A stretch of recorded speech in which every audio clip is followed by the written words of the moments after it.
महापुरुषों को मैं आज यहाँ याद करता हूँ। प्यारे साथियों,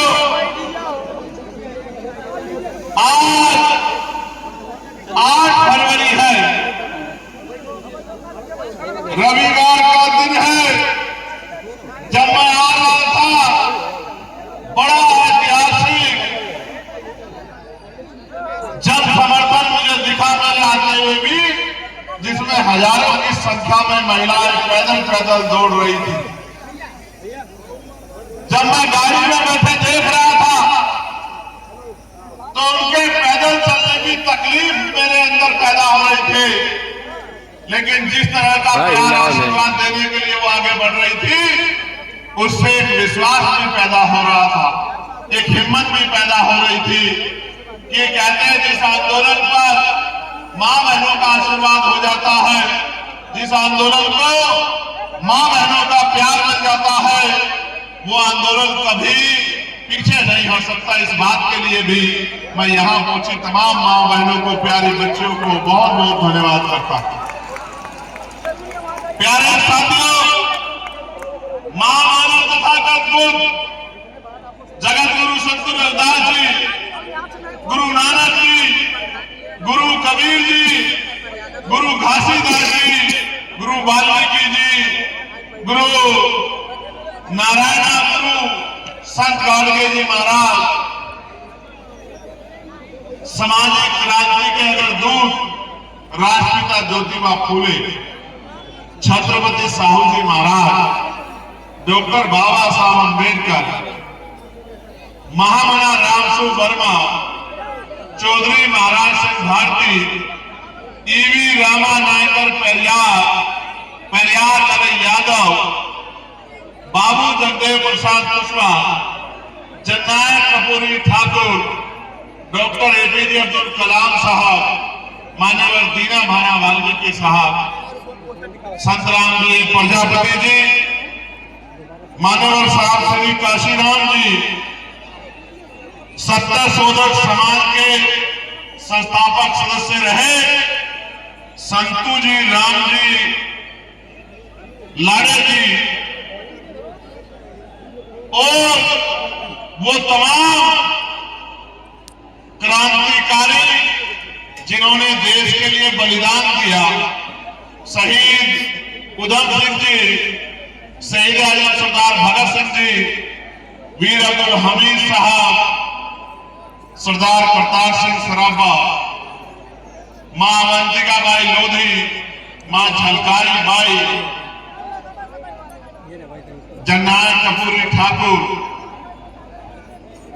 मां फातिमा शेख, मां सावित्रीबाई फूले, मां रमाबाई, मां फातिमा शेख के साथ। प्यारे साथियों, बड़ी लंबी लिस्ट है हमारे महापुरुषों की। अगर मैं नाम लेता रहूंगा तो सुबह तक शाम हो जाएगी, तब भी महापुरुषों के बारे में पूरी बात आप तक नहीं पहुंच पाएगी। प्यारे साथियों, मैं गुरु कबीर जी की इस बात से शुरू करूंगा जो उन्होंने कही थी अपनी वाणी के माध्यम से कि मैं सभी से लड़ सकता हूं, मैं सभी से लड़ सकता हूं, पर अपनों के साथ नहीं। मुझे अपनों के साथ जीतना नहीं है, बल्कि अपनों के साथ जीना है। इसलिए मैं अपनों से जीतना नहीं चाहता, क्योंकि जीतने के लिए मुझे लड़ना पड़ेगा और मेरी लड़ाई अपनों से नहीं है। इसलिए मैं गुरु कबीर जी की इस बात से शुरू करूंगा। प्यारे साथियों, आज हम लोग आजादी के 75 साल से ज्यादा का समय बीतने के बाद भारत में किस स्थिति में खड़े हैं, उत्तर प्रदेश में किस स्थिति में खड़े हैं। मैं देश भर में जाता हूं, जिलों जिलों में जाता हूं, लोगों के हालात देखता हूं। कहीं बाढ़ से जीवन दुर्भर है, तो कहीं रोटी के लाले पड़े हैं, कहीं बहन बेटियों की अस्पताल लूट रही है, तो कहीं हमारे लोगों को जानवरों की तरफ पीट के चंद्रशेखर कटोचे की तरह मार दिया जा रहा है। कोई पूछने वाला नहीं है, कोई देखने वाला नहीं है, कोई सुनने वाला नहीं है, क्योंकि जब सत्ता गूंगी बहरी हो जाती है और सत्ता आंखें बंद कर लेती है तो फिर गरीबों को न्याय नहीं मिलता है प्यारे साथियों। इसलिए इस सत्ता का भरोसा छोड़ के अपने लोगों की लड़ाई करने के लिए हम लोग मैदान में उतरे हैं।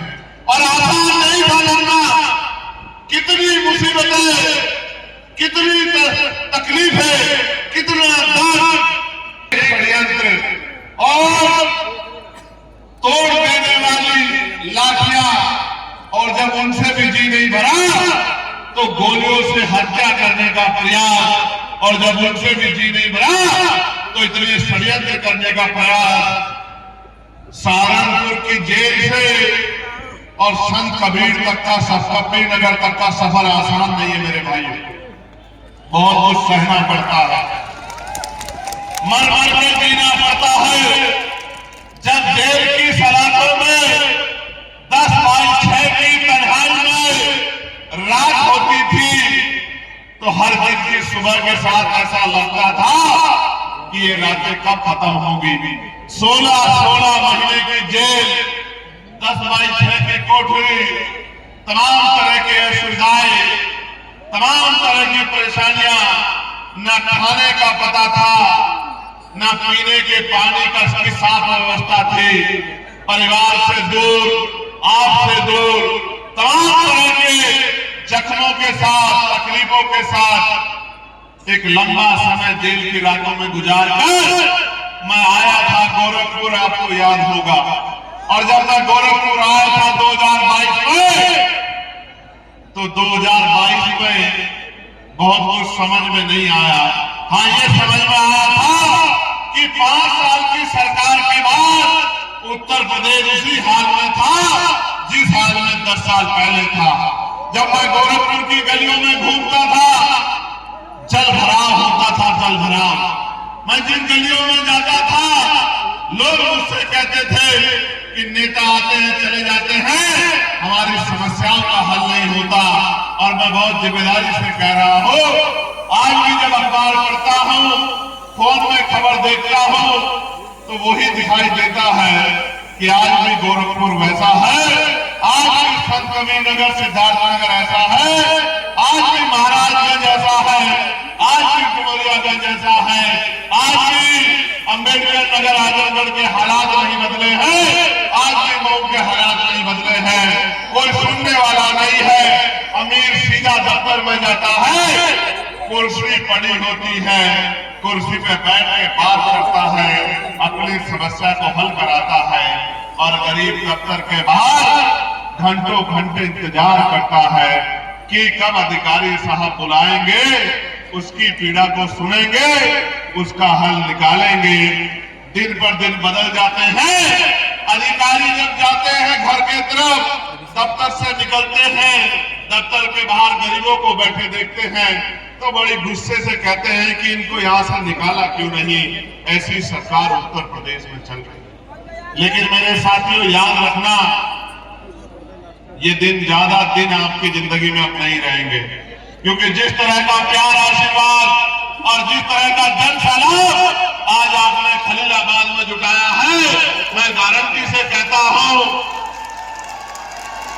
कि LIU के जरिए, IB के जरिए बहुत जल्दी एक खबर गोरखपुर जाएगी, और गोरखपुर के जरिए ये खबर बहुत जल्द लखनऊ जाएगी, और जब ये खबर लखनऊ जाएगी तो अगली जहां रैली है उसकी, ये जानते हुए भी कि जिसका कार्यक्रम है उसकी जान के पीछे मनोवादी जान धोकर पड़े हैं। इस आदमी को अगर ज्यादा दिन ये जी गया तो गरीबों में स्वाभिमान सम्मान पैदा हो जाएगा।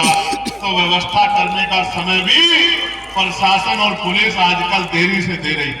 मैं इसके लिए आपका धन्यवाद करूंगा मेरे भाइयों, क्योंकि मैं जानता हूं कि आप अपने मन से नहीं करते हो।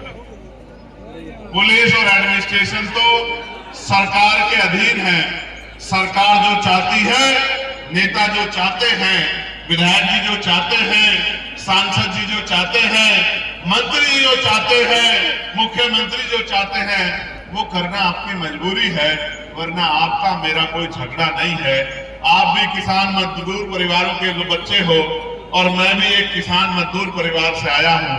आप मेरे खिलाफ नहीं हो सकते हैं, मैं इस बात को जानता हूं और मैं आपके दर्द को भी जानता हूं मेरे पुलिस के भाइयों कि आपको 24-24 घंटे ड्यूटी करनी पड़ती है, आपको छुट्टियां भी नहीं मिलती, बॉर्डर स्कीम से आप परेशान हैं, वेतन विसंगता बहुत है, आपको छुट्टी के लिए कई जगह पेश होना पड़ता है।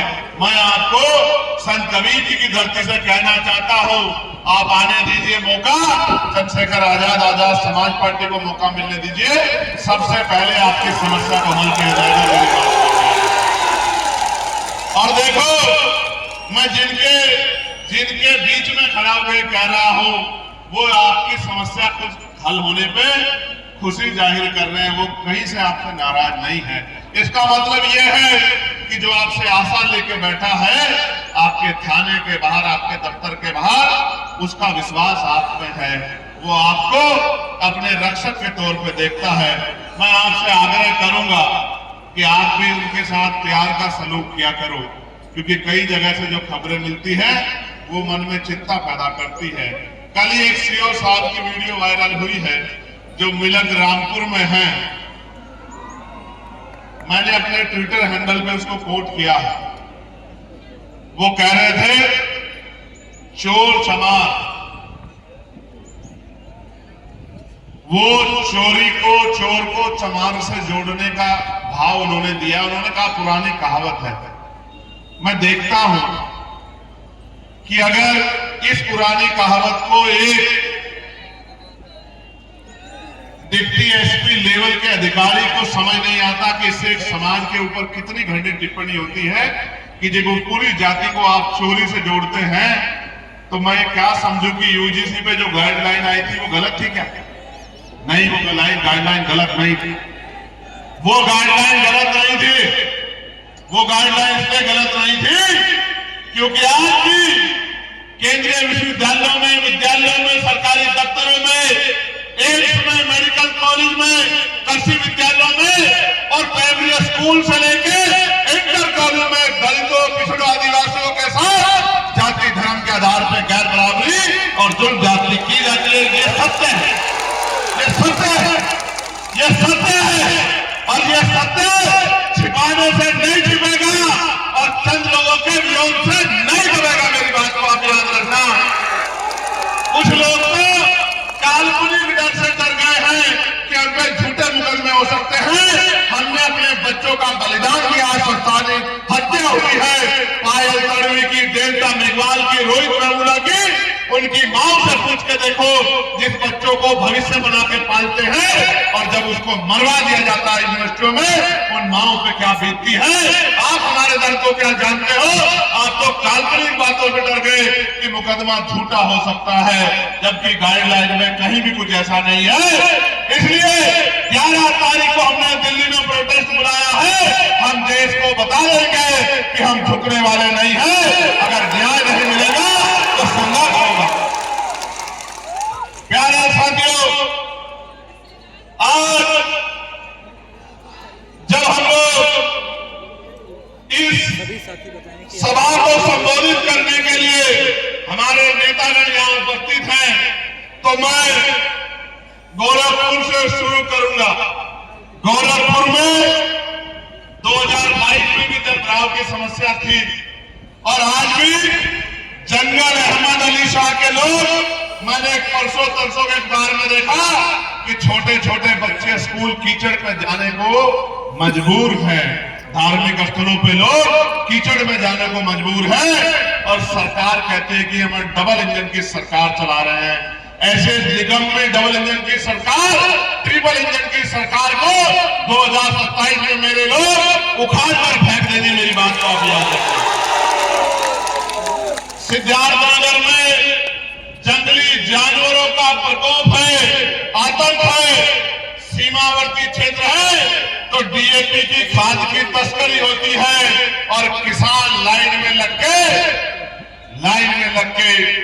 सुबह 4 बजे से एक खुशहाल बना दिया है। प्यारे साथियों, कुशीनगर में जो पर्यटन क्षेत्र होने के बावजूद वहां के स्थानीय युवाओं को रोजगार नहीं मिल रहा है और महामानव तथागत के परिवहन स्थली पे किस तरह की परेशानियां खड़ी हो रही है, ये भी किससे छिपा हुआ नहीं है।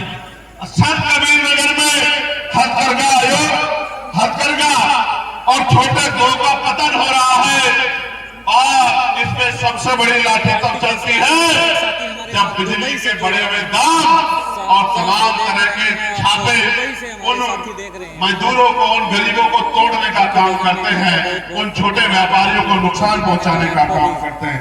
महाराजगंज में जो सीमावर्ती इलाका होने के कारण तस्करी और प्रशासनिक लापरवाही का बोलबाला साफ तौर पे नजर आता है। मऊ में बुनकर समाज को गहरे आर्थिक संकट से गुजरना पड़ रहा है। बिजली, कच्चे माल और बाजार की गंभीर समस्या, श्रमिकों का शोषण और न्यूनतम मजदूरी तक लोगों को नहीं मिल रही है। बलिया में हर साल बाढ़ तबाही मचाती है और आज तक स्थायी समाधान नहीं हुआ और अगर कोई विस्थापित होता है तो उनको पूर्णावास भी अभी तक नहीं मिल पाया है। जगह जगह की कंप्लेनें हमारे पास हैं। आजमगढ़ में जो शिक्षा का केंद्र है वहां भी बेरोजगारी का बड़ा आलम है, बेरोजगारी चरम पर है और मुस्लिम भाइयों पे झूठे मुकदमे लगाकर उनको तोड़ने का काम आजमगढ़ में किया जा रहा है। देवरिया में शिक्षा व स्वास्थ्य सेवाएं, उनका इतना अभाव है संस्थानों का कि सिंचाई और नहर व्यवस्था दोस्त है, खेती की व्यवस्था किसानों के लिए नहीं हो पा रही है। और अभी अभी हमारी सरकार ने ट्रेड डील की है, ट्रेड डील अमेरिका के साथ, और ऐसी ट्रेड डील की है कि अगर अमेरिका का कोई सामान यहाँ आएगा तो बहुत सारे सामानों पे कोई इंपोर्ट ड्यूटी नहीं लगेगी और अगर हमारा सामान वहां जाएगा तो 18% का टैक्स वहां की सरकार लगाएगी।